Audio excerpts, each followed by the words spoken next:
Bueno, buenas tardes. Antes de presentar a los miembros de la mesa que van a intervenir, comentarles 3 o 4 datos, algunos de los cuales probablemente ya habrán salido en estas sesiones, pero que a mí me gustaría recalcar. Y luego decirles que el procedimiento que vamos a seguir con esta mesa redonda es que cada uno de mis compañeros de mesa hablará un rato y luego abriremos un debate con todos vosotros. Bueno, esta tarde, como he visto en la ponencia anterior, en la conferencia de Laura Thompson y en esta mesa redonda, hemos entrado un poco en el centro de la actualidad, ¿no? Que es el centro geográfico de los problemas en estos momentos, que es el Mediterráneo, ¿no? Supongo que ya se habrán dado estos datos, pero querría recordárselos. El Mediterráneo es en estos momentos la frontera más desigual que existe entre dos mundos. Es incluso más desigual que la que hay entre Estados Unidos y México. La renta per cápita media de los países del norte del Mediterráneo, de los países de la Unión Europea, es 14 veces superior a la renta media de los países ribereños del sur del Mediterráneo, ¿no? Y esta distancia no se da en ninguna otra parte del mundo, ¿no? En este espacio, en el espacio euromediterráneo, el comercio que hay entre los países que lo conforman está formado en un 90% por intercambios de los países de la Unión Europea. Tan solo un 10% de ese comercio se da entre el norte y el sur del Mediterráneo y solamente un 1% entre los países del sur, para que se hagan ideas ustedes de los desequilibrios que se producen en esta zona. Ninguna de las dos partes, en mi opinión, ni la del norte ni la del sur, ha tenido en serio una estrategia nítida para el área del Mediterráneo, ¿no? Hace más de 20 años, en el año 1995, se firmó la Declaración de Barcelona entre 15 países miembros de la Unión Europea, 12 miembros de los países ribereños, para estimular el desarrollo y la prosperidad en el área. Prácticamente, insisto que esta es siempre mi opinión, no se hizo nada.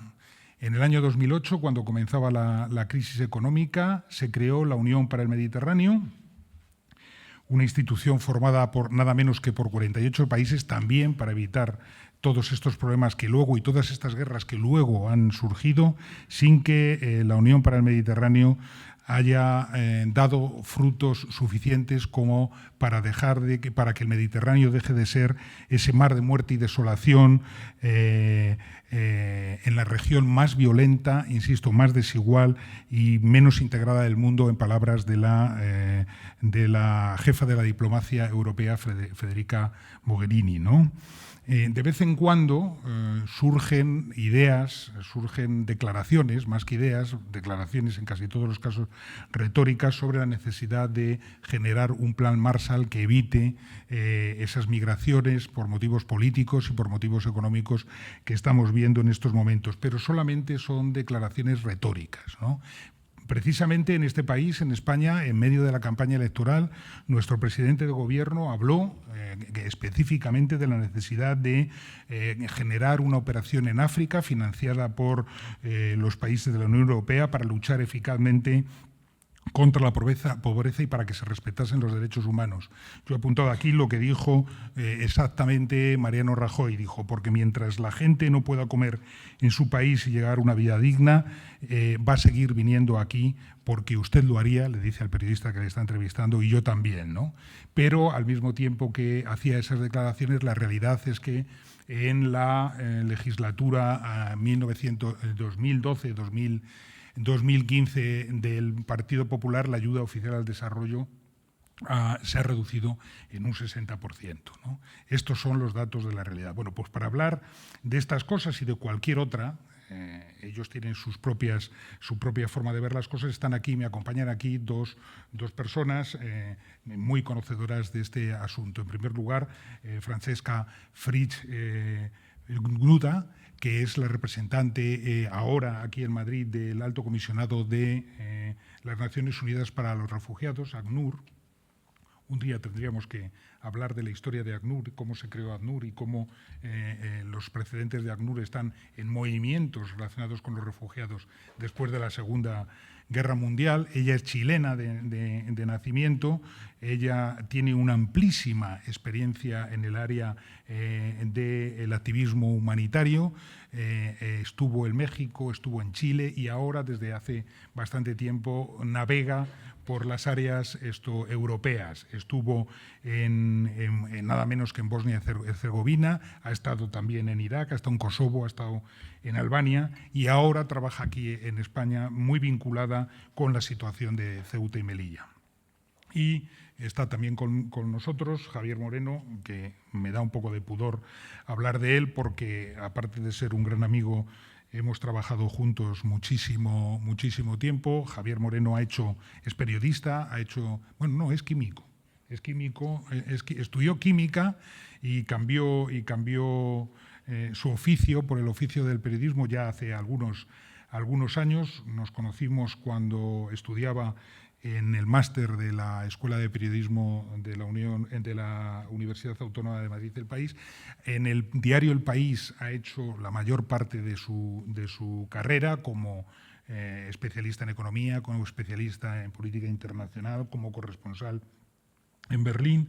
Tuvo un excurso económico como director del periódico 5 Días y luego ha sido durante bastantes años director del País, el penúltimo director que ha tenido el País. En estos momentos, una de sus labores, yo creo que más apasionantes, es intentar o formar una alianza de 7 de los principales países europeos para reflexionar sobre el mundo del periodismo y sobre las cosas que nos están pasando. Así que les voy a dar la palabra primero a Francesca y luego a Javier, insistiendo en que después de su intervención pues os daremos la palabra a vosotros por si queréis hacer alguna pregunta, no solamente sobre las cosas que aquí se han dicho en esta mesa, sino también en la anterior. Así que, Francesca. Muchas gracias, Joaquín. Yo me permito, antes de entrar a un discurso un poco más estructurado, de aclarar terminologías y conceptos porque a veces el diablo está en el detalle. No existe a nivel internacional una definición jurídica común del término inmigrante, pero en las estadísticas mundiales sobre migración internacional suelen utilizar una definición de migración internacional que a veces o podría incluir numerosos movimientos de solicitantes de asilo y refugiados. En el debate público, confundir estos términos y categorías puede ser bastante peligroso, porque en el debate público esta práctica puede conducir fácilmente a la confusión y también puede generar graves consecuencias para la vida y la seguridad de los refugiados.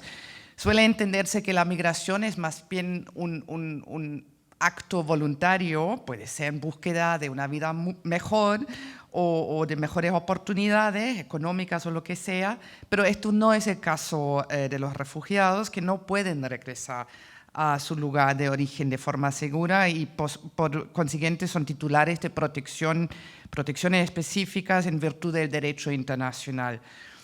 Y confundir estos términos refugiado e inmigrante resta simplemente atención a las protecciones legales específicas que requieren los refugiados, como la protección contra la devolución y, por ejemplo, muy interesante en este debate ahora, a que voy en un segundo, la despenalización del cruce de fronteras sin autorización con el fin de buscar seguridad. Buscar asilo es un derecho fundamental, es un derecho que es independiente de la forma como llega la persona en necesidad de protección internacional. Esto fue un pequeño preámbulo. Entonces, muy buenas tardes a todos. Es un placer estar aquí y ha sido un poco improvisado de todas las partes. Y muchas gracias a la Fundación Santillana y el Centro de Estudios Mexicanos UNAM y sobre esta jornada sobre fronteras y derechos humanos, un tema que todos lo sabemos que tiene más actualidad que nunca.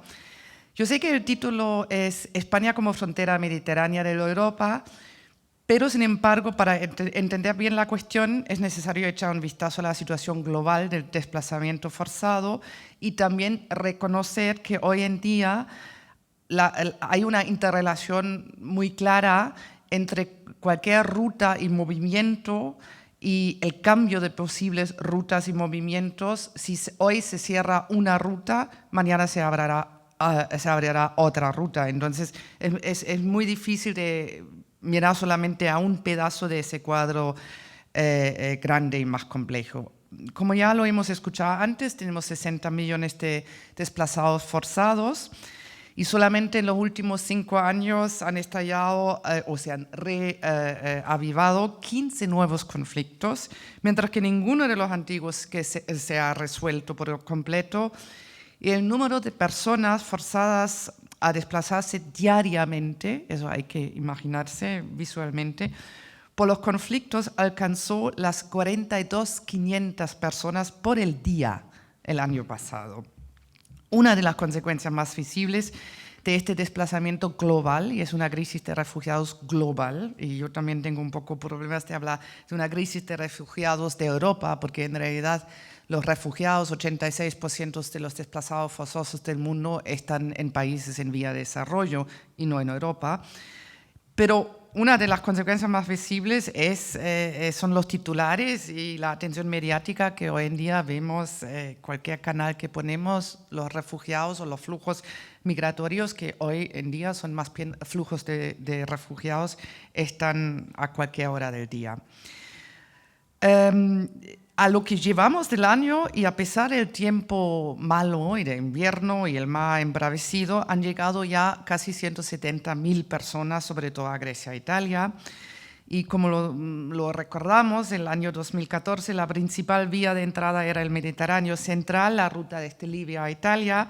Y durante primavera, verano del año 2015 vimos un shift, se desplazó esa ruta desde Italia hacia una ruta desde Turquía a Grecia, y en la franja de mar que separa a Turquía de las islas griegas, como la de Lesbos, que llegó a registrar llegadas diarias hasta 8.000 personas.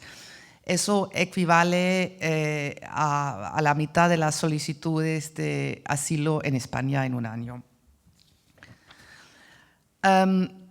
Desde 2015, Grecia ha recibido la llegada de más de 1 millón de personas, como ya dije, 150.000 de lo que llevamos al año, personas que han cruzado el Mediterráneo en viajes sumamente peligrosos, sumamente inseguros y con el resultado de casi 4.000 personas fallecidas o desaparecidas en el año pasado y 525 mujeres, niños, niñas y hombres que han perdido la vida o que han desaparecido en lo que va el año es muy joven.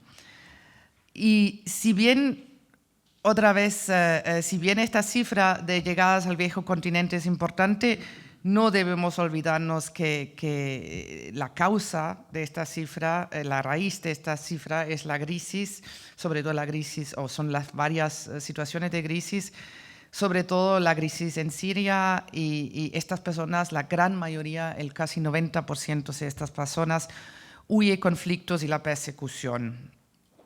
El 90% de las personas que están llegando estos días y el año pasado son de 10 de los países que generan el número más grande de refugiados en el mundo.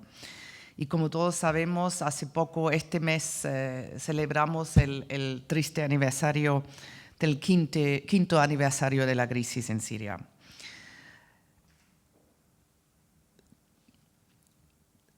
Estos 5 años de guerra han afectado toda la vida en todos los aspectos de la vida diaria en los países vecinos, que son los que acogen el 90% de los refugiados sirios, a nivel de empleo, acceso a vivienda, incluso acceso a recursos tan básicos como el agua.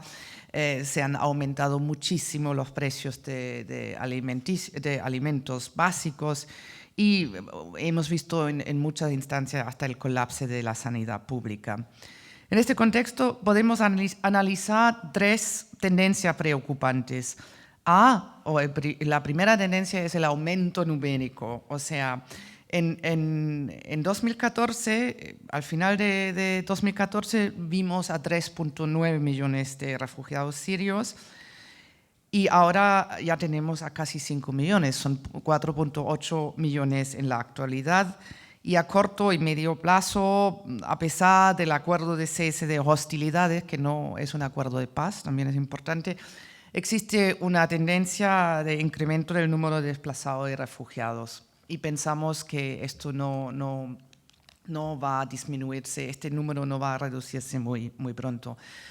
Otro patrón que vemos es la mayor vulnerabilidad. La segunda tendencia es que los conflictos que vemos hoy en día alrededor del globo son conflictos más complejos que 20 años atrás y tienen una duración muchísimo más prolongada que los conflictos anteriores.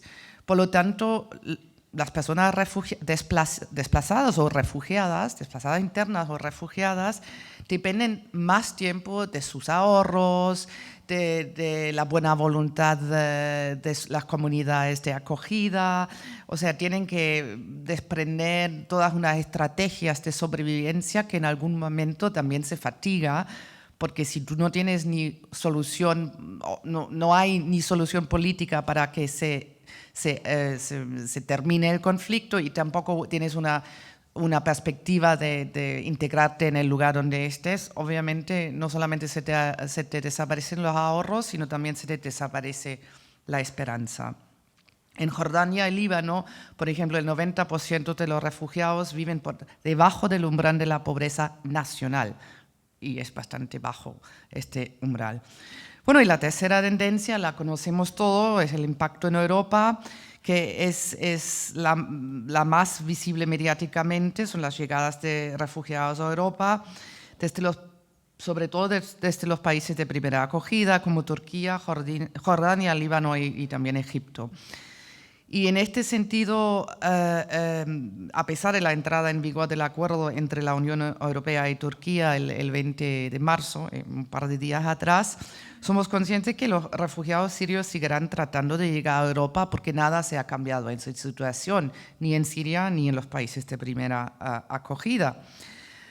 Y Europa, la región más cercana, que ojalá no solamente sobre el papel promete protección, obviamente va a seguir siendo un lugar a donde muchas de estas personas desesperadas se van a dirigir.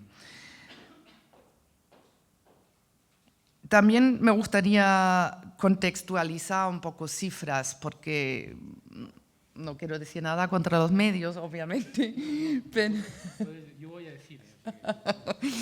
Pero muchas veces vemos en los medios una tendencia de exagerar, de utilizar un lenguaje alarmista. Muchas veces se compara personas con avalanchas, con agua, con una amenaza claramente, pero no con lo que son personas en necesidad de protección. Y ahí quisiera mencionar que en un continente de 740 millones de Europa, no solamente la Unión Europea, de Europa, solamente 500.000 de refugiados sirios han llegado y eso es menos que el torno de 10%. Y hablamos aquí del continente más rico, más estable, democrático, quizás no debería decir más, pero uno de los más ricos democráticos estables en el mundo.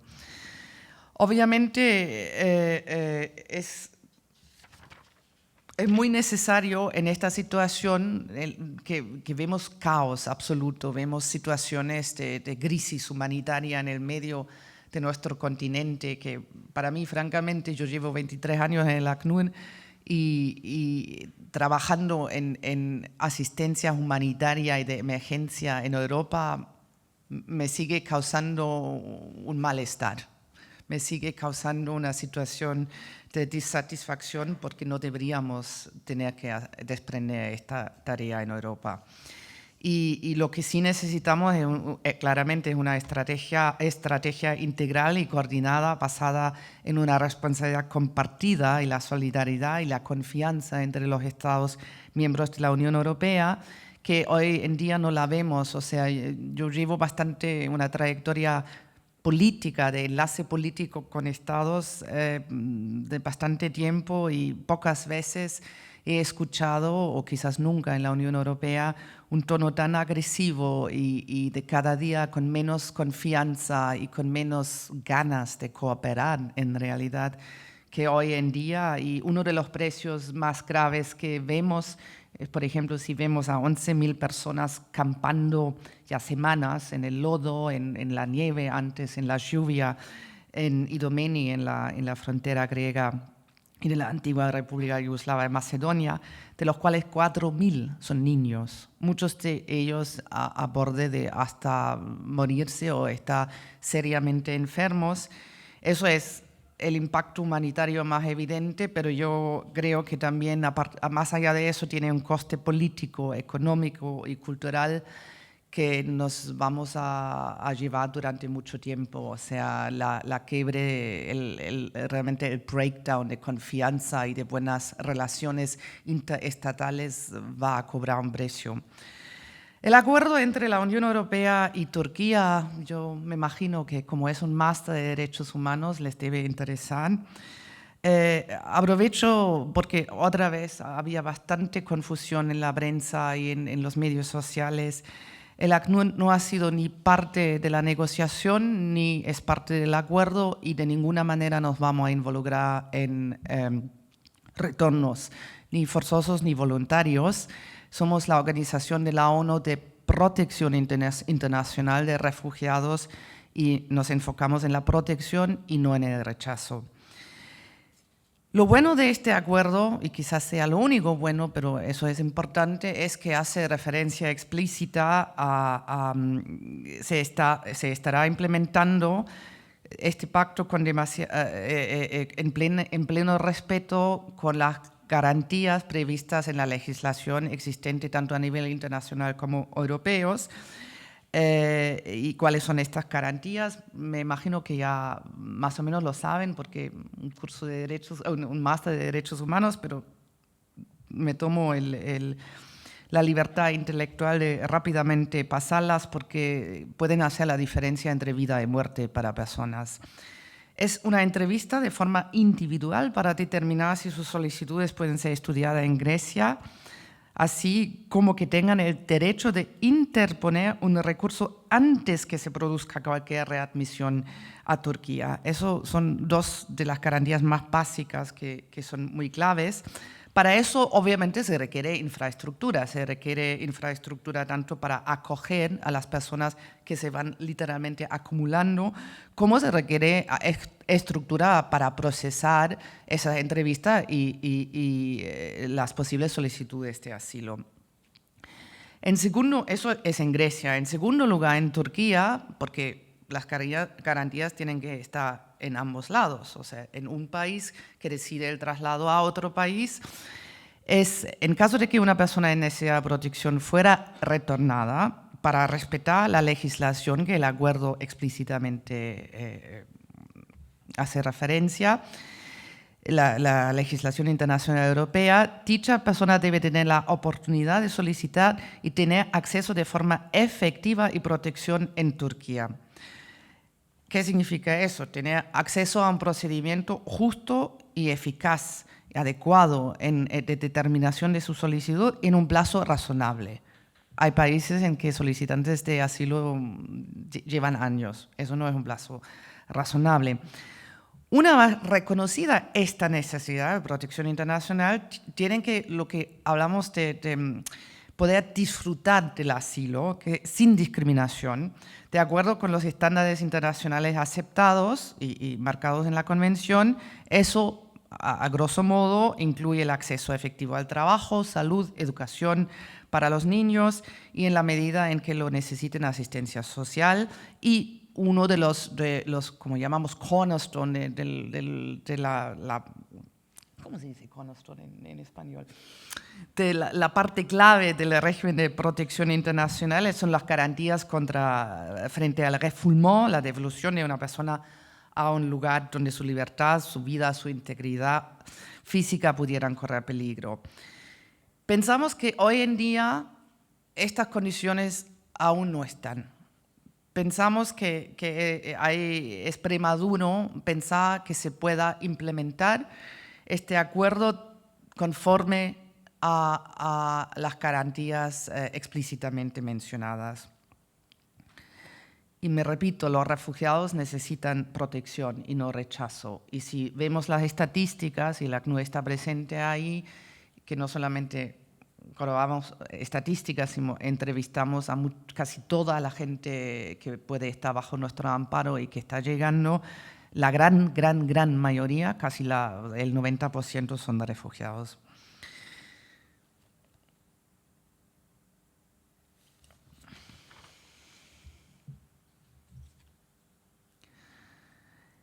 Bueno, ¿qué soluciones alternativas hay? Porque también es fácil criticar y es un poco más complicado ser parte de una solución que pensamos que es no solamente legalmente más satisfactoria, sino también en la práctica, porque la conformidad con el marco internacional existente no solamente se limita a la palabra y al texto y el papel, sino también se refiere explícitamente a la práctica.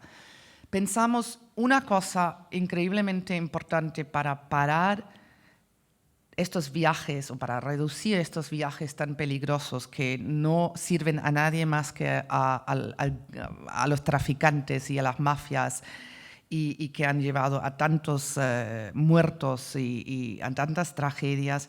Lo que queremos, lo que necesitamos a nivel global para los sirios, pero también para otros colectivos, son vías legales y seguras de acceder a la protección y la seguridad en países que se han hecho activamente parte de este contrato, diría yo, de la responsabilidad colectiva de proteger a los refugiados del mundo.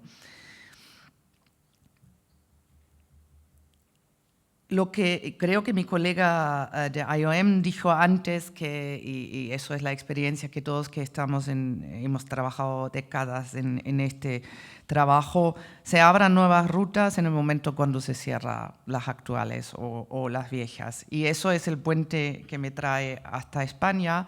Por ejemplo, ya ahora en los primeros 2-3 meses de este año, y hablamos de números muy bajos, pero hemos visto un poco más que la duplicación de las llegadas marítimas a España. Así también empezó Grecia. Yo no quiero ni que me malinterpreten, ni quiero sonar alarmista, no digo que aquí vaya a haber una emergencia o algo parecido como en Grecia, pero ya vemos cambios de rutas, ya vemos cambios de perfiles y yo creo que desde un punto de vista de análisis global, no solamente en Europa, sino también vamos a hablar de otras partes, otras regiones en el mundo, es muy importante tener una lupa y ver dónde se producen cambios, sobre todo después de un cambio tan drástico y tan sustancial como el acuerdo turco y Unión Europea. Entonces, desde la ACNUR, ¿qué hemos propuesto? Rápidamente hemos propuesto, y estoy absolutamente a su disponibilidad si tienen preguntas o comentarios, porque es Andrea la parte más interesante. Hemos propuesto al gobierno español que establezcan un mecanismo integral de identificación y registro y derivación, algo para cualquier llegada irregular. Y recuérdense, un refugiado, una refugiada pueden llegar y normalmente tienen que llegar irregularmente porque no suben a un avión y entran así como un turista. No son ni migrantes ni turistas. Entonces, para cualquier llegada irregular que rápidamente pase por un proceso para determinar las diferentes necesidades de protección o de no protección, incluso de retorno. Y obviamente para después derivarlos al canal más indicado.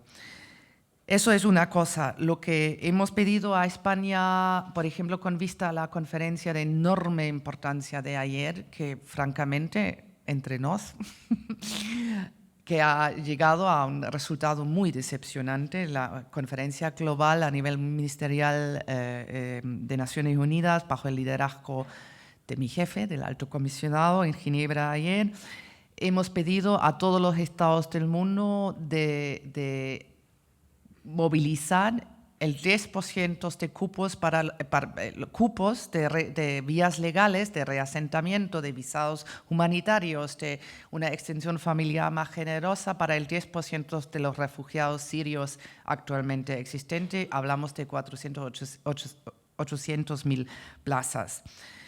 El éxito no ha sido en la altura de nuestras expectativas, pero es un proceso, lo vamos a seguir y concretamente a España le hemos pedido que amplíen el programa de reasentamiento y que sean más flexibles en sus vías legales.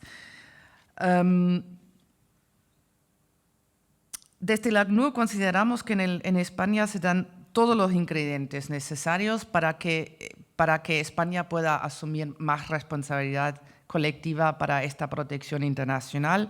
Hoy en día, adentro de la Unión Europea, solamente el 1% de solicitudes de asilo las vemos en España, siendo un gran país y un país muy grande, el segundo más grande de la Unión Europea. Y pensamos en un país que tiene una sociedad muy acogedora, que tiene memoria de exilio, que tiene mucha experiencia en la integración. Lo único que quizás falte es la voluntad política de realmente hacerse más proactivamente parte de esta responsabilidad colectiva de proteger, acoger y no solamente a los refugiados, sino también a un sistema que mañana nos protege a nosotros, a ti, a mí y a ti. Y hay que proteger este sistema. Y con eso paro. Muchas gracias.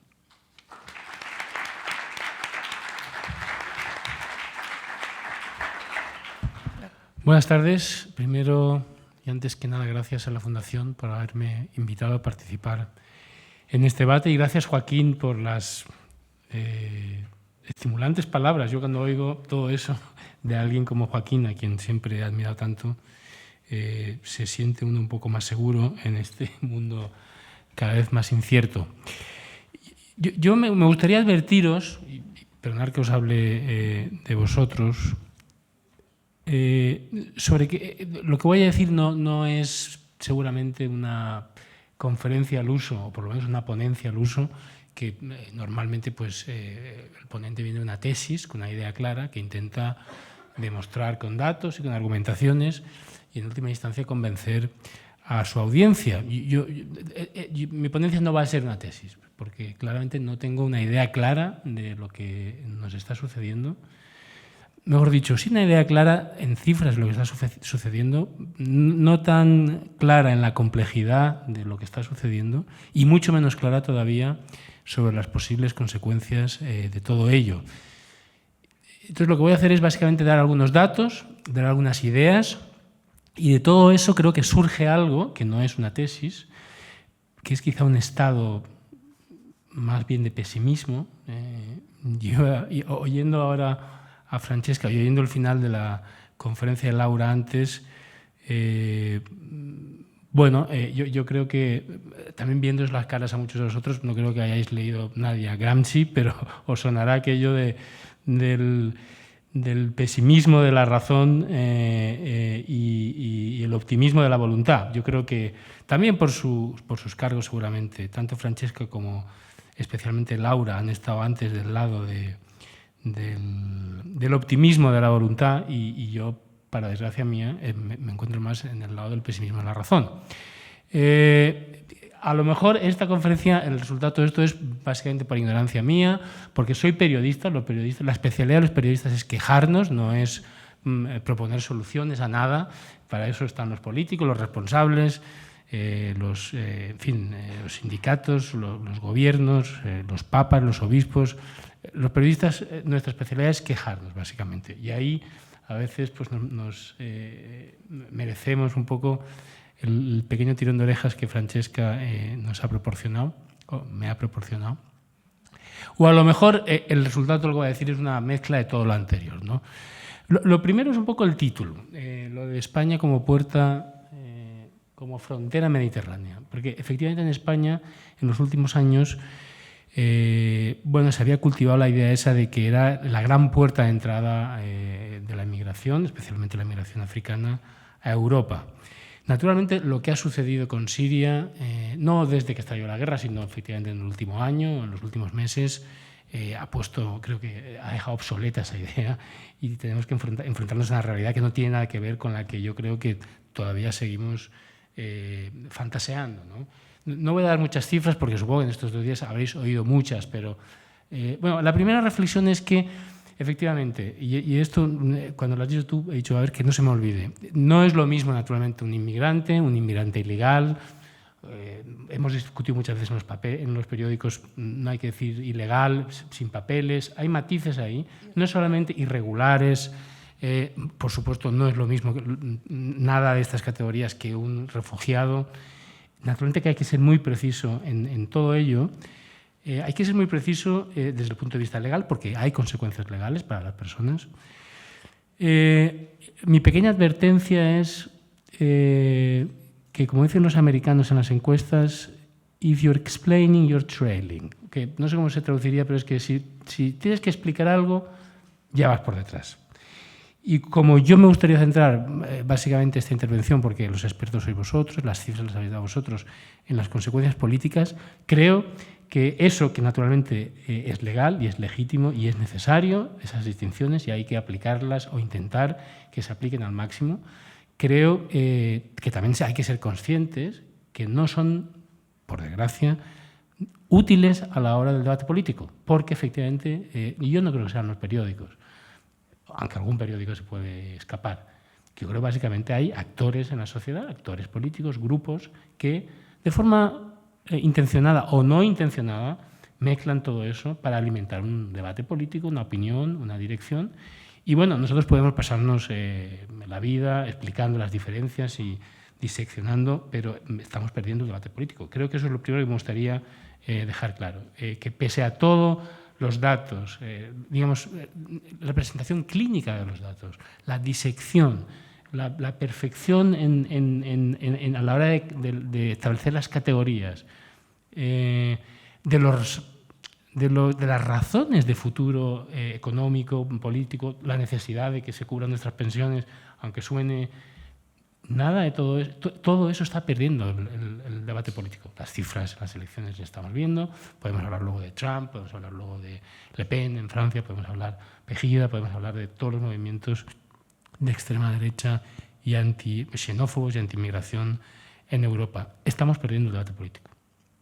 Las cifras son correctas, las intenciones son buenas, pero estamos perdiendo el debate. Y creo que eso es lo más importante. Yo creo que a la larga, si uno mira la historia de la humanidad, no desde Jesucristo, sino seguramente desde mucho antes, hemos mejorado globalmente.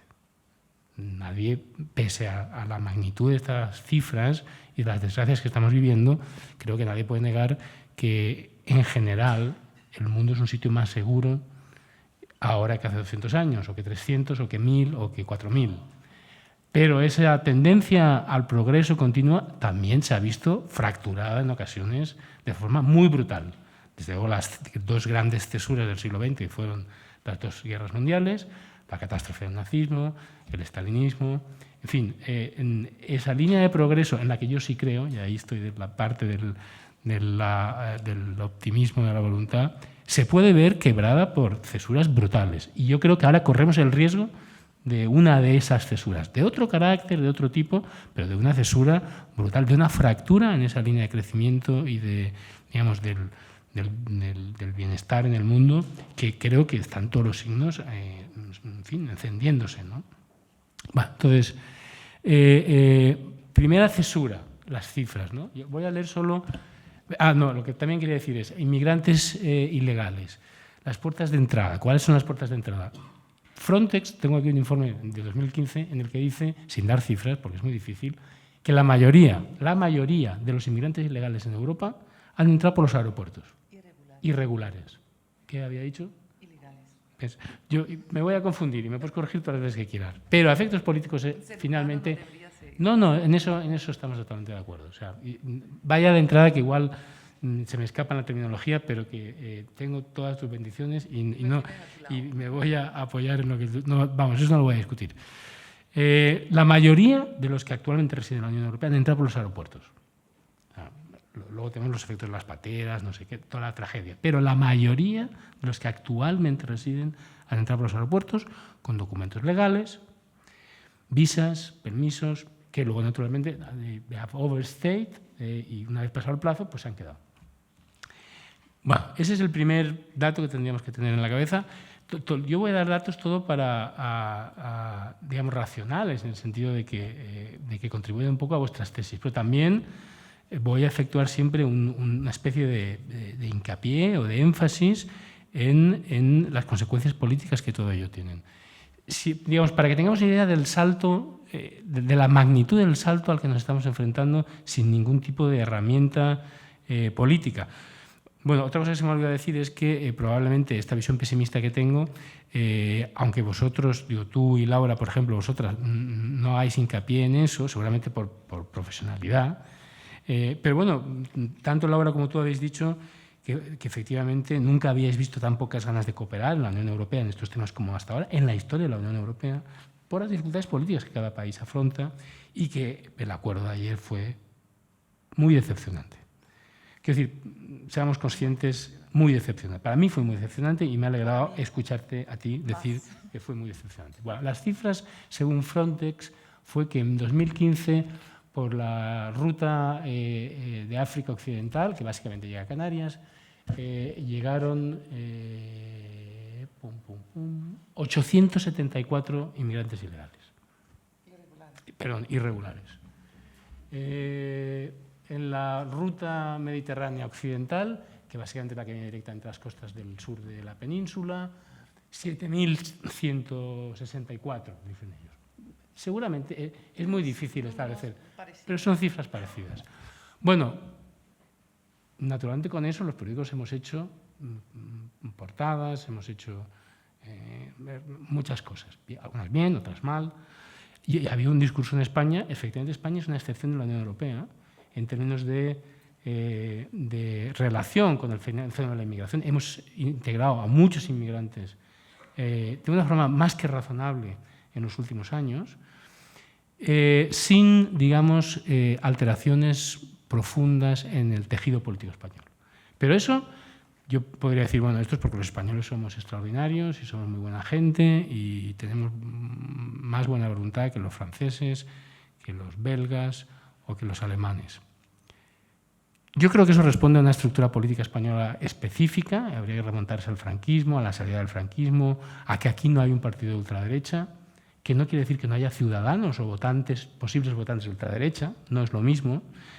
Solo tenemos un partido que aglutina casi desde el centro, ahora ya no, porque ha habido una pequeña fracción ahí, pero casi desde el centro hasta la ultraderecha. Y naturalmente los ciudadanos españoles, que a lo mejor podríamos situar entre un 10, 15, 20%, seguramente muy parecido a otros países, que, bueno, comparten de forma general lo que denominamos la ultraderecha en Europa, están dentro del partido de gobierno actualmente, seguramente insatisfechos con la respuesta que ese partido les da a sus inquietudes, pero sin alternativa, y eso es entrar demasiado en política española para explicar por qué no hay esa alternativa. Yo creo que si España no hubiera tenido la historia que ha tenido y no tuviera, por las razones que no vale la pena ahora entrar, la estructura de partidos políticos que tiene, ese fenómeno lo veríamos. No es que los españoles seamos, creo yo, en general más tolerantes que los demás. Vuelve ahí a pesar la cosa del pesimismo. Pero con estas cifras, compara estas cifras, bueno, con las que ha llegado a raíz de la catástrofe siria, ¿no? Más de 1 millón en Alemania, y tú tendrás cifras mejores sobre el conjunto de Europa, ¿no? Bueno, en realidad no hay cifras. Bueno, no hay cifras exactas, pero estamos hablando de Alemania, más de 1 millón y seguramente pues, quizá un par de millones, no sé. Esas son las cifras. Es decir, el salto de magnitud es terrorífico. Bueno, retiro la palabra terrorífico. Es gigantesco. Y las herramientas... Ya no se atreve, No, digo, porque va a causar... Pero me entiendes lo que digo. O sea, realmente el salto de magnitud no tiene nada que ver. Por tanto, pensar que los instrumentos anteriores nos van a servir para gestionar eso, creo que de verdad es engañarnos a nosotros mismos. Ni la situación política es la misma. Es decir, en origen, nosotros hemos gestionado esta migración de una forma, claro, visto ahora, en aquella época se criticaba, bueno, el desastre de España, la inmigración, ahora se está hablando de, bueno, qué bien se gestionó el tema de la inmigración irregular en España. Pero bueno, es que es imposible comparar con lo que está sucediendo. O sea, hay una guerra en Siria, no había una guerra en África, ¿qué tal? Teníamos países colaboradores, Marruecos, y no hace falta citar la otra, o sea, varios países más. Ahora tenemos a Turquía, en fin, que juega un papel ahí. Y yo tampoco me gustaría entrar mucho en cómo España ha gestionado esto, porque sería interesante, pero y si quieres entramos un poco, porque efectivamente ayuda al desarrollo, ha sido la justa, pero ha habido acuerdos que han externalizado fronteras. y no solo eso, sino que digamos hemos hecho cosas y hemos llegado a acuerdos y con países y con dirigentes de esos países para evitar los flujos, y de hecho se veía inmediatamente cuando había un problema en algún país que de repente pues en Marruecos se abrían las puertas de no sé dónde y empezaban a llegar pateras y luego misteriosamente el flujo se reducía. Porque tanto con Marruecos como con otros países, los gobiernos españoles han llevado una serie de políticas, algunas explicables, otras más difíciles de explicar y otras imposibles de explicar a la opinión pública, para conseguir frenar esos flujos de inmigración. Nada de todo eso es aplicable a lo que está sucediendo del otro lado. Por tanto, creo que el debate sobre la inmigración irregular ha quedado totalmente atrás frente al de los refugiados. Pero ahí no nos salva tampoco la distinción, esta cosa cardenalicia, el distingo cardenalicio. No, es que unos son inmigrantes y los otros son refugiados. Y, digamos, con la carga de drama añadido que tiene el tema del refugiado. Porque a efectos políticos, ningún político xenófobo, ningún político de la ultraderecha va a entrar en esa distinción. Eso está bien para intentar organizar los mecanismos jurídicos, pero los flujos, pero no sirve para el debate político de ninguna de las maneras. En el debate político va todo junto. Inmigrantes legales, inmigrantes ilegales. De hecho, la discusión en el Reino Unido ahora no es tanto ni sobre los refugiados ni sobre los inmigrantes irregulares, son sobre los inmigrantes de la Unión Europea, que están residiendo desde hace años en el Reino Unido y que pueden llevar a algo, para mí, tan catastrófico para el futuro de la Unión Europea como la salida de la Unión de Gran Bretaña del Reino Unido. Quiero decir que en ese río revuelto los populistas no hacen ningún tipo de distingo, ¿no? Por tanto, todo eso me lleva naturalmente a ser pesimista sobre cómo en la Unión Europea, que efectivamente es una de las zonas más desarrolladas, más civilizadas, tenemos un orden político, unos valores morales, que no estoy seguro de que seamos capaces de gestionar antes hubiera dicho ante esta avalancha, ante como todo eso efectivamente tiene matices negativos, ante esta nueva situación. Yo dudo mucho que vayamos a ser capaces. Luego hay otro elemento que no quiero dejar de citar, que es el uso de los inmigrantes como arma. Y efectivamente acaba de leer un papel del European Council on Foreign Affairs que decía que, bueno, contaba una cosa muy interesante, está naturalmente publicado antes del acuerdo del día 20 entre Turquía y la Unión Europea, en el que decía que en el año 2015 tanto Libia como Turquía habían amenazado de forma velada en, digamos, abrir las puertas de la inmigración si no lograban ciertas demandas que habían planteado. Una de las que planteaba Turquía en 2015 era mayor flexibilidad en la concesión de visados para sus ciudadanos, para la Unión Europea. Creo que en el acuerdo del 20 de marzo eso está.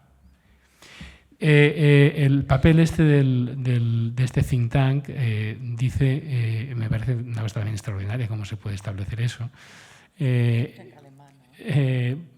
que desde el año 1951, cuando se firmó la Convención para los Refugiados, ha habido 75 intentos, digamos, de utilizar a los inmigrantes como arma en el mundo. Yo creo que eso es una cifra que se queda muy por debajo de la realidad. Yo creo que España ha sufrido bastantes intentos de este tipo, que no creo. Lo digo porque con varios ministros más o menos amigos de distintos gobiernos que se han gestionado esto, me han dicho, mira, hemos hecho cosas que yo no te quiero contar. y no creo que, si no me lo quieren contar a mí, estén recogidos en ningún informe de ningún think tank. Quiero decir que eso realmente es un arma política de primer orden entre los países que no facilita de ninguna de las maneras la gestión ordenada de lo que tenemos entre manos, ¿no? Y eso me lleva siempre... Y el objetivo de esos chantajes siempre han sido las democracias liberales. O sea, no hay un Estado autoritario en África que amenace a otro con enviarle refugiados legales, ilegales, irregulares o como sea. Esa es una amenaza que los Estados utilizan contra las democracias liberales porque saben que ese es el punto por el que se pueden fracturar. Y efectivamente nos estamos fracturando por eso. El crecimiento de Trump en Estados Unidos. Yo creo que en Estados Unidos Trump, si los Clinton no sufren un accidente, cosa que no es descartable porque, en fin, ya conocemos cómo son los Clinton, yo creo que Hillary Clinton va a ganar a Trump, pero va a ganar por landslide, o sea, va a barrer en pelo. En el voto del colegio electoral, porque va a ganar casi todos los estados. No en el voto popular, donde habrá una diferencia. Le Pen en Francia está en los porcentajes que está. Hemos visto lo que ha pasado con Alternative für Deutschland y con la mayoría de partidos ultraderechistas del norte de Europa. Yo no creo, el peligro no es que Trump gane, aunque hay un cierto riesgo, porque de Clinton no me fío mucho. El riesgo es que haya tanta gente dispuesta. El riesgo para las sociedades liberales, abiertas, democráticas que defendemos, que haya tanta gente dispuesta a votarle, tanta gente dispuesta a hacer presidenta de Francia, a Marine Le Pen, tanta gente dispuesta a votar a los partidos de ultraderecha en el norte de Europa.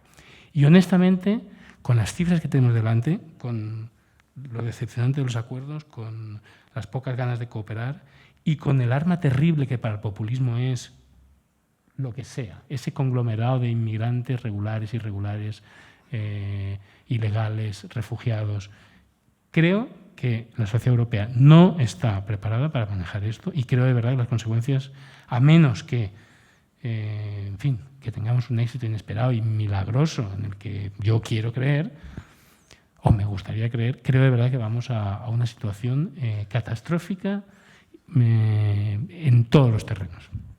Y me gustaría que me diese razones para salir de aquí más optimista de lo que he entrado.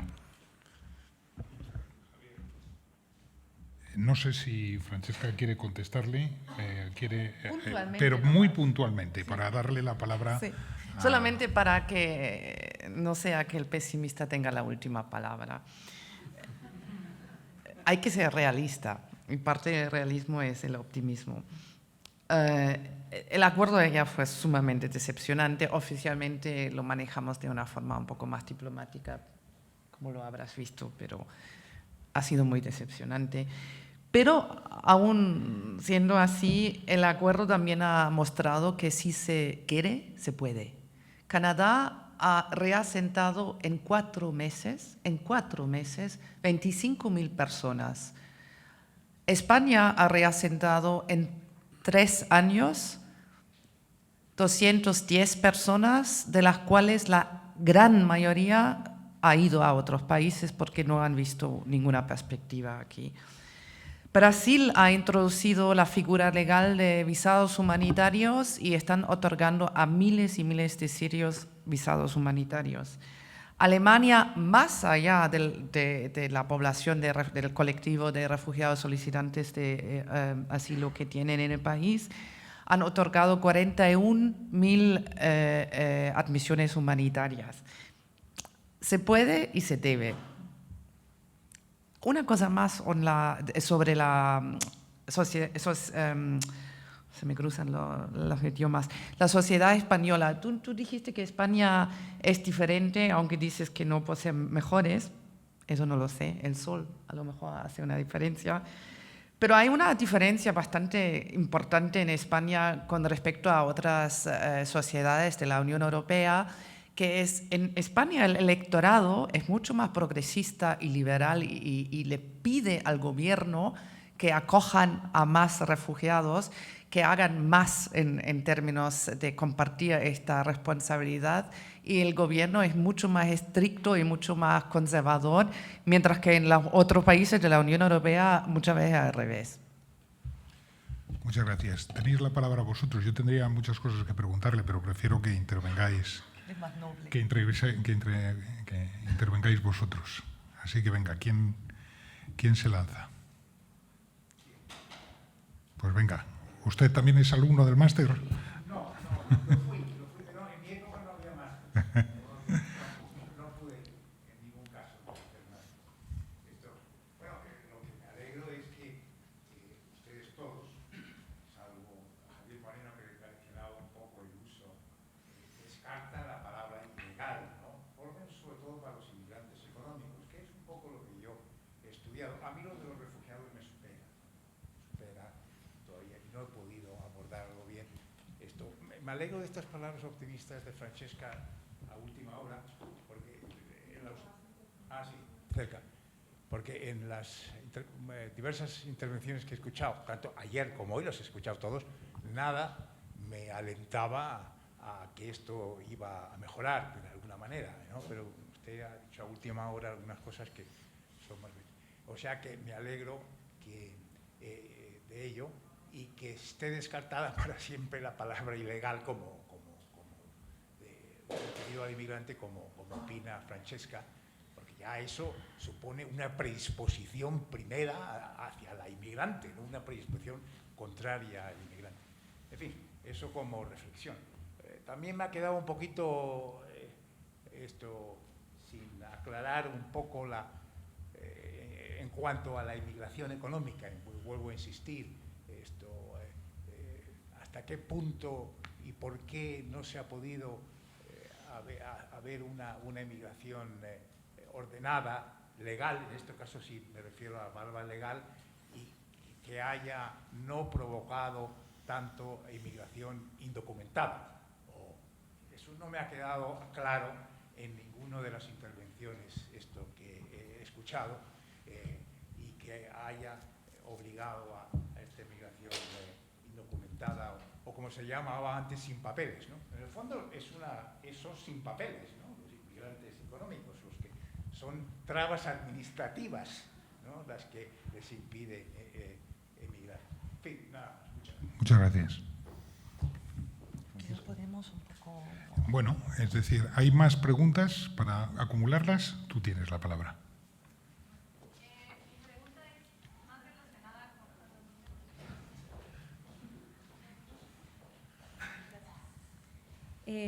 Mi pregunta va relacionada a las personas que se encuentran en una situación altamente vulnerable, como las mujeres o las personas que fueron víctimas de tortura durante el tránsito, y cómo trabaja el ACNUR en este grupo de personas y qué medidas está tomando para trabajar con ellas. Y la otra es qué acciones se podrían realizar o qué medidas a corto y mediano plazo se tendrían que tomar para promover o buscar que los gobiernos se comprometan a seguir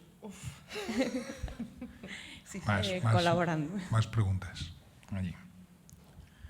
Anoche, mientras llega el micrófono, allí, el micrófono, mientras llega allí, no sé si visteis alguno a Miguel Ángel Aguilar en el intermedio, cuando dijo que los periodistas españoles, cada vez que nos dan el micrófono para hacer una pregunta, hacemos 3 o 4, ¿no?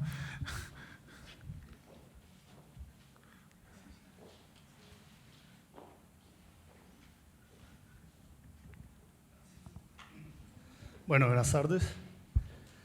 A ver, la pregunta es, ¿cuál es la injerencia de ACNUR dentro del derecho sustantivo en política pública en materia de atención a refugiados en Europa? Perdón, no te había visto, tenía que enfocarte para... Perdón, repite, por favor. Bueno, a ver, ¿cuál es la injerencia de ACNUR dentro del derecho sustantivo en materia... ¿Cuál es la injerencia de ACNUR, ¿sí?, dentro del derecho sustantivo en política pública en materia de atención a refugiados en Europa? Es muy académica esta pregunta. Trata de hacerla un poco más práctica para que sea de uso práctico. A ver, ¿cuál es nuestra posición sobre? Bueno, a ver, en sí es... Explícaselo a tu hijo, si tienes o no, explícaselo a tu hijo de 12 años y... Los tengo. Bueno, a ver, no, es muy sencillo. Dentro de la política pública, sí, que tienen todos los estados, ¿sí?, en sí esta política pública debe ir de la mano supuestamente, ¿sí?, de la normatividad, para poder, digamos, que la norma permita que esa política pública se lleve a cabo y no que se quede en meros programas como en muchas ocasiones y en muchos estados se queda, ¿sí? Entonces la pregunta es si ACNUR tiene injerencia dentro de la creación de la normatividad que va a permitir que esa política pública se dé. No sé si... Sí, ahora quedamos claros. Sí, ahora sí. Gracias. ¿Alguna pregunta más? Aquí había un muchacho. Bueno, mi pregunta creo que es un poco más corta. Simplemente quería saber cómo es que España, al ser frontera exterior de la Unión Europea, tan solo recibe un 0,95% de las solicitudes de asilo. Me llama bastante la atención, pues no sé cuáles son las principales razones por las cuales la gente no quiere quedarse en España. Ahí hay otra. Vamos a tener que hacer una lotería. ¿Quién contesta qué? No, todas tú menos la de los asilos. Buenas. Bueno, gracias por la exposición de ustedes. Y mi pregunta va relacionada con un proceso que estamos viviendo en América Latina y es el relativo a los acuerdos de paz entre el gobierno, el Estado colombiano y los grupos terroristas insurgentes, tanto de la FARC, ahora del ELN y posiblemente tal vez de los narcoparamilitares. Naturalmente ese conflicto armado que tiene más de 50 años ha generado muchos desplazados. Sin embargo, y ustedes me corregirán, a pesar de existir una agencia de las Naciones Unidas para los refugiados, creo que no existe para los desplazados. Mi pregunta en sí va enfocada tanto al señor Moreno como a la señora Francesca, es ¿qué seguimiento le va a dar la agencia de las Naciones Unidas para los refugiados al proceso de paz en Colombia? ¿Alguna pregunta más? Venga. Creo que tenemos que... Y acabamos, ¿no? Acabamos. O por lo menos otra vuelta, porque si no me pierdo. ¿Otra vuelta? ¿Qué, tú No, quieres tú? pero ahora contestamos una y vuelta luego- de... No, es que quiere... Bueno, mi pregunta es un poco en la línea de la que preguntaba una compañera que sentada a la izquierda. Es sobre cuáles son las medidas que lleva a cabo ACNUR con los menores que, como antes mencionaba Laura, pues emigran, pero solo, sin ser acompañados de un adulto conocido, aunque vayan en la masa. Porque obviamente es la parte, yo creo que más vulnerable, porque los adultos, sean hombres o mujeres, al final, bueno, son adultos, pero los menores están totalmente desprotegidos. Gracias. Basilio, ¿tú quieres ahora o luego para otra? Mejor luego. Bueno, yo querría hacer una pregunta también muy corta, o dos. Es decir, la primera, ¿por qué hablamos de crisis? ¿Por qué hablamos de crisis? Es de lenguaje. ¿Por qué hablamos de crisis humanitaria y no de crisis humana? ¿Por qué no hablamos de crisis humana? Porque lo que está en crisis no es lo humanitario, sino lo humano en este caso. Y la segunda, yo acabo de llegar de Grecia, donde he estado estudiando este problema, y he encontrado una cosa de la que no se está hablando nada en los medios de comunicación, que son los refugiados ricos. Es decir, son aquellos refugiados, es decir, que entran ilegalmente, pero que están viviendo en los hoteles de Atenas, que tienen dinero, que han entrado con dinero, que pasan, por supuesto, por estas circunstancias, pasan en mejores condiciones inmediatamente a otros países, pero de los cuales nadie habla nada. Eso solamente se da entre los sirios y no entre los refugiados de otras nacionalidades. Sí. Hala. Casi todo es tuyo, Francesca. Vamos, sí, me temo que la mayoría me toca a mí. La inmigración económica, o sea, yo creo que con todo el derecho a tu lado, solicitaste unas vías ordenadas, legales, organizadas, o sea, yo las llamaría así, y estamos totalmente de acuerdo. Pero otra vez insisto, hay que distinguir entre lo que es la inmigración económica, que tiene obviamente un aspecto de voluntariedad y de poder retornar, mientras que un refugiado no puede. Entonces yo me voy a enfocar obviamente en la parte que me toca a mí, que son refugiados. Y el gran problema, eso me imagino que les va a interesar porque es un poco ya más con vista a discusiones que se nos pueden plantear en futuro, si miramos el marco legal existente, el marco internacional existente de la Convención, los protocolos y otros instrumentos de derechos humanos, ¿dónde está su mayor desafío? En la implementación, en la aplicabilidad. Entonces, la implementación, si tú miras la Convención y su valor y su adaptabilidad a las diferentes situaciones que se han producido a lo largo de su existencia de 6 décadas, ha sido un instrumento valiosísimo, o sea, muy adaptable, que ha salvado a millones de vidas, pero donde falla, y tampoco se puede acusar a la Convención, es obviamente en su implementación, porque ahí hablamos de voluntad política. Y la otra parte, donde en la Convención, que es como el corazón, digamos, del régimen de protección internacional, habla precisamente de la cooperación internacional, lo que hoy en día se llama responsibility o burden sharing, o sea, el compartir. Mucha gente lo llama, otra vez, compartir la carga. Nosotros preferimos compartir las responsabilidades porque son responsabilidades y no nos gusta mucho pensar solamente en carga hablando de personas refugiadas. Ahí falla y ahí está fallando la Unión Europea y el resto del mundo también, si vemos que 86% de los desplazados forzosos están en países o vecinos al conflicto o en vía de desarrollo. Entonces, eso es obviamente uno de los puntos que vamos a tener que enfocar con muchísimo más rigor, pero va a haber muchísima más resistencia a lo que vimos ayer. Ahora no puedo leer mi propia letra. Le pasa a Rajoy. Gracias por compararme. Ok, no, eso lo tengo. La vulnerabilidad, creo que eso fue la segunda. Para empezar, no me gusta hablar de vulnerabilidad per se, hablando de mujeres per se. Yo soy mujer, pero no me considero vulnerable. Hablamos otra vez, yo sé que hoy me pongo un poco pesada, o sea, no es solamente de semantics, es realmente, yo creo que la manera como pensamos y hablamos, creamos realidad. Y hablamos de personas con necesidades específicas, que puede ser perfectamente un contexto dado, puede ser un joven. Por ejemplo, yo tuve una vez un grupo muy vulnerable que eran jóvenes de 16 a 18 años, que se supone que son los menos vulnerables, musulmanes, porque su creencia no les permitía dedicarse a mendigar, por ejemplo. Pero sí, el ACNUR tiene una política y tiene muy, muy aguda, diría yo, y muy progresista cuando se trata de no solamente tratar con vulnerabilidades que llamamos necesidades específicas, sino como toda la política está basada en 2 cosas. Esos son 2 términos que me va a costar traducir.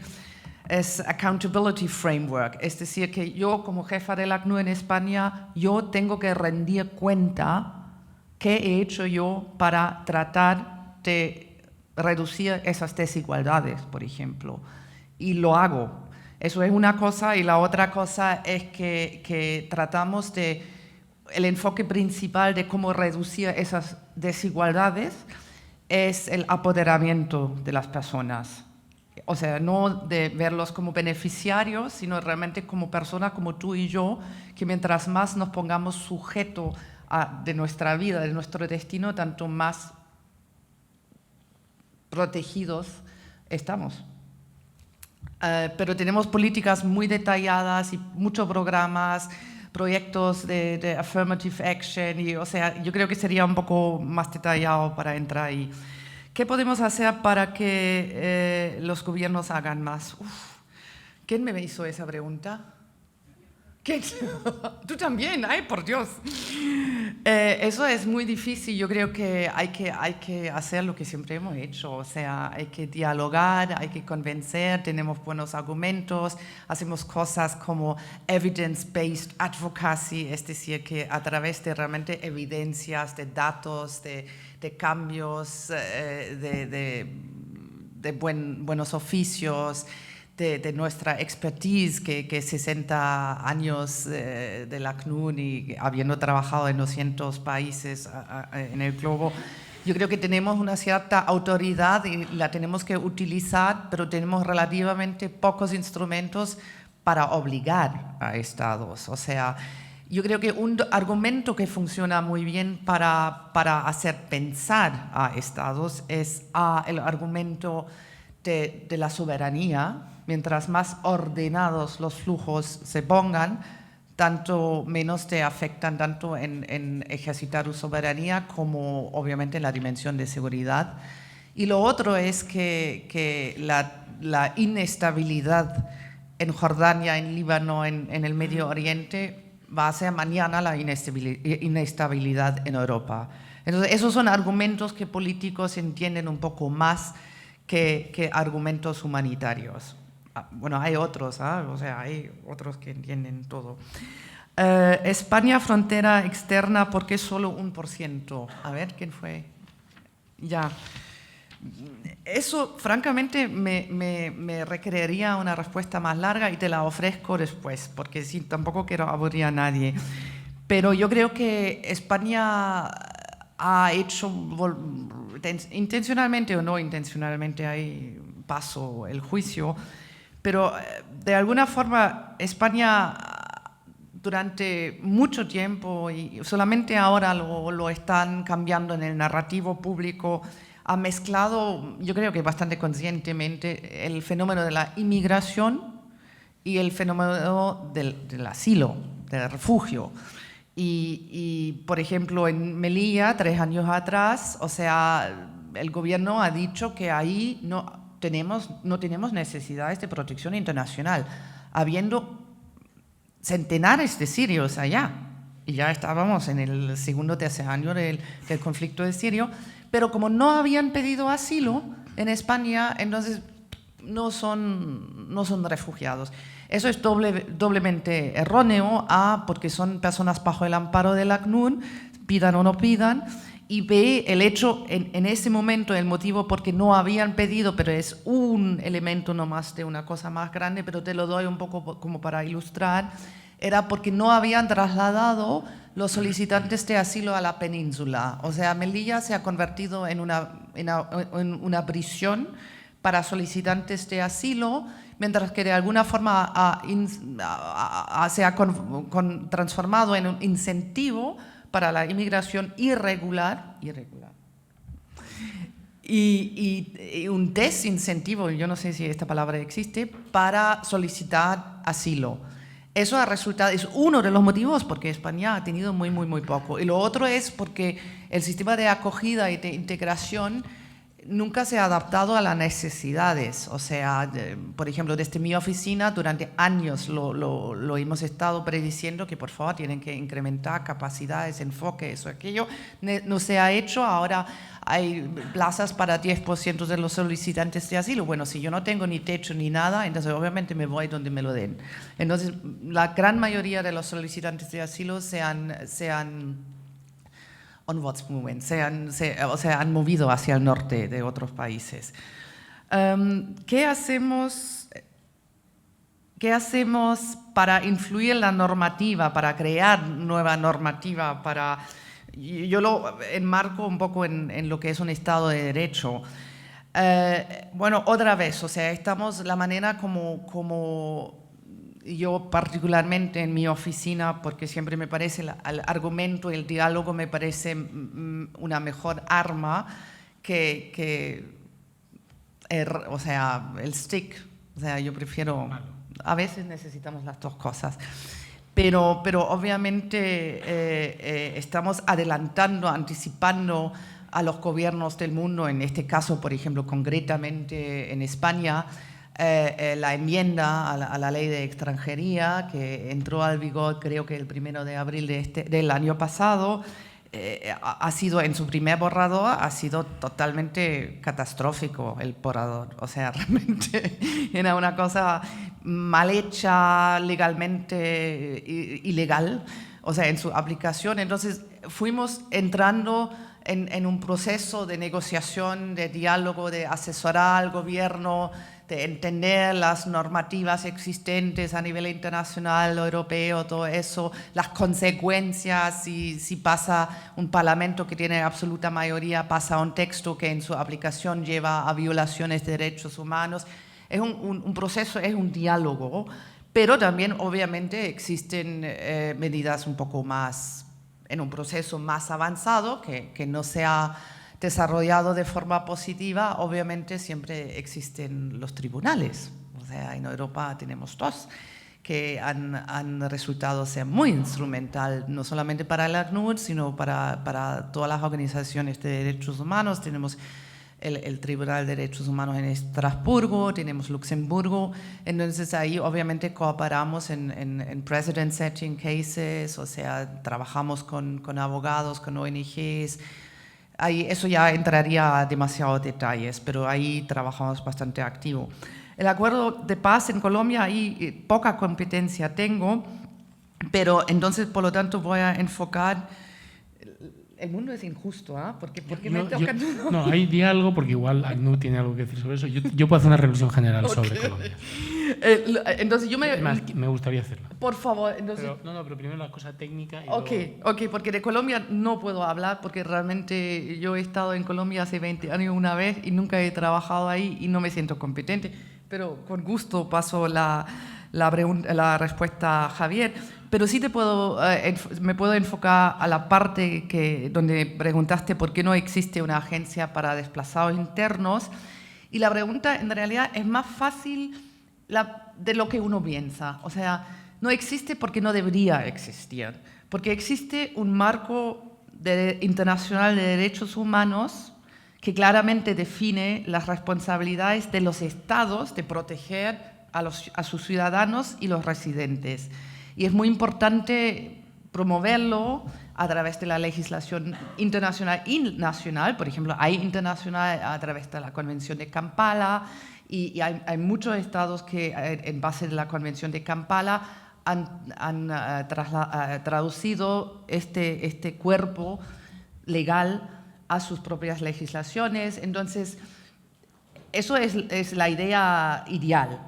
La idea política real en este momento, si tú negociases ahora el cuerpo, el fundamento, los estatutos de tal agencia para los desplazados internos, ni quiero saber lo que saldría de esta negociación. Sería lo peor. Entonces, lo que tenemos ahora es muy bueno. Otra vez, donde falla es la implementación.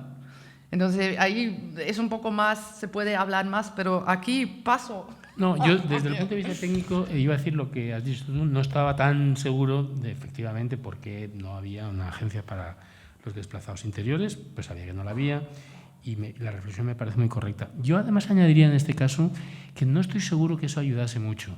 Permítame explicar eso un poco porque puede sonar incluso inhumano, ¿no? Yo creo que la responsabilidad principal de los desplazados internos es del gobierno colombiano. Y que es el gobierno colombiano el que tiene que solucionar eso. Otra cosa es que efectivamente pida ayuda a la comunidad internacional, a la ONU o a otros organismos, porque naturalmente los recursos financieros para llevar eso adelante son, en fin, enormes y yo no tengo nada en contra de eso. Pero sí tengo en contra de alguna manera internacionalizar los conflictos. Voy a poner dos, por favor pido ya de entrada que no se mezclen. Son dos cosas que en casos muy distintos han pedido, pero que remiten a esa idea.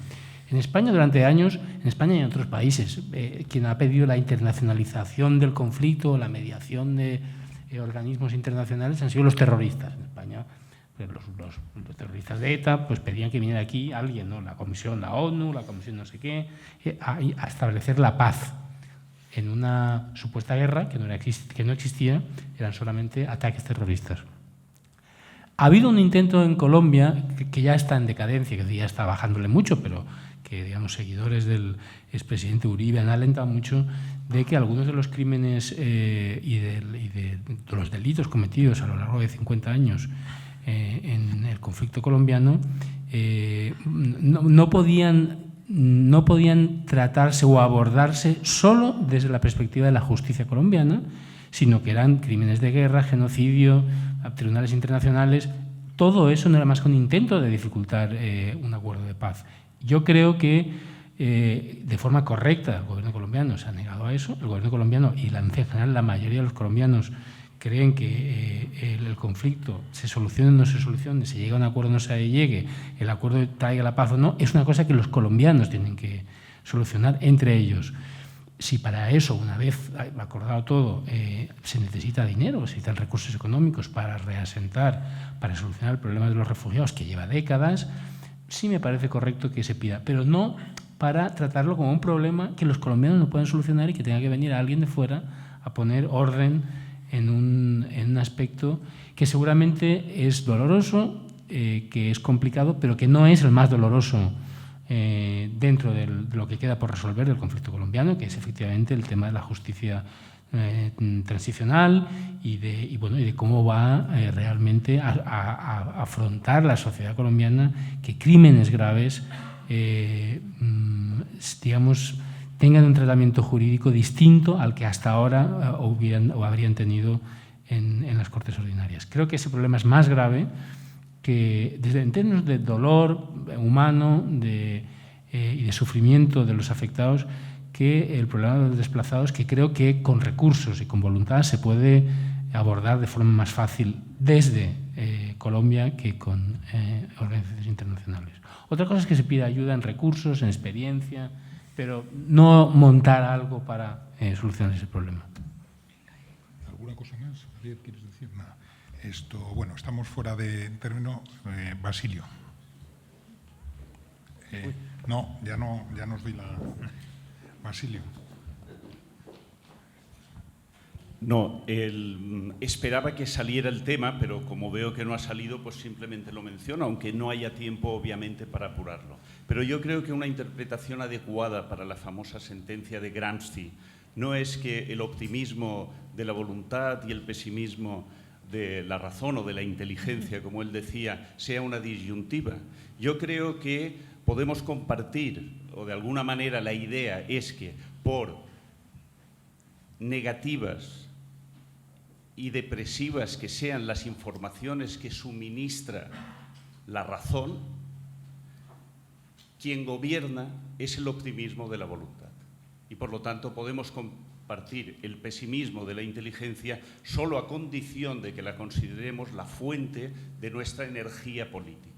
Entonces, desde este punto de vista, podemos afrontar todos los problemas que tengamos en Europa porque obviamente estamos comprometidos con el despliegue de la energía política necesaria para solventarlos. Pero quiero recordar algo que no ha salido aquí y tendré que apuntarlo. Nuestra generación, lo digo para además los que soy de otros países, pudimos vivir en primera persona algo muy ridículo, curioso, peligroso también en España. Los andaluces que iban a trabajar al País Vasco se les trataba despectivamente como maquetos. Si se iban a trabajar a Cataluña eran charnegos. Si se iban a trabajar a Mallorca, nadie sabe por qué motivo, fueran extremeños o andaluces, se les llamaba murcianos.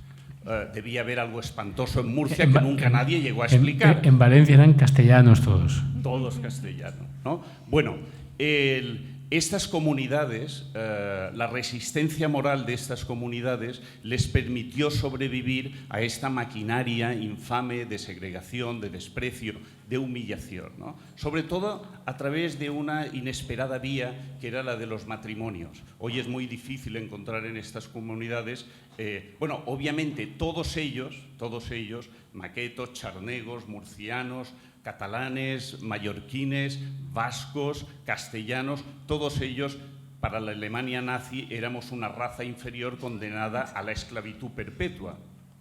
Con lo cual, al final, por grave que haya sido el saldo que muchas personas hayan pagado, todo esto no deja de ser más que una comedia ridícula.